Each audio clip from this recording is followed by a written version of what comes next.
Était organisée toute cette journée, une occasion pour les croyants de se retrouver. Emmanuel Partouche avec Émilie Moncho.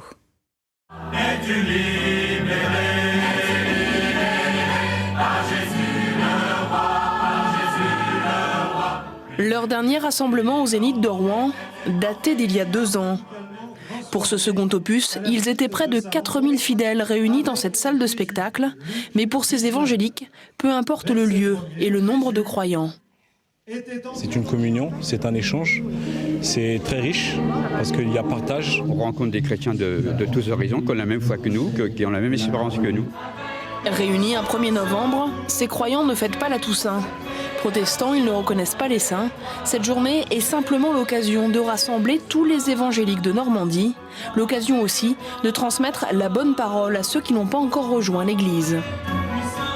Aujourd'hui encore, Jésus peut transformer, Jésus peut guérir. Une évangélisation qui passe essentiellement par le chant, mais aussi par des témoignages savamment choisis de personnes ayant rencontré la foi.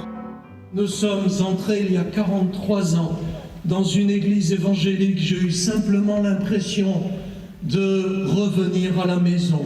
Évangéliser, c'est partager l'évangile, c'est annoncer cette bonne nouvelle. Nous ne sommes pas là pour convertir les gens, nous sommes là pour leur annoncer l'évangile et les mettre devant la parole de Dieu, à chacun de décider. Face aux prédicateurs, le plus souvent des croyants qui ne pratiquent plus. C'est étonnant parce qu'on a l'habitude de voir des églises vides et là ça fait plaisir parce qu'on voit qu'il y a beaucoup de gens finalement qui s'intéressent. Aujourd'hui, la Normandie compte déjà 57 églises évangéliques.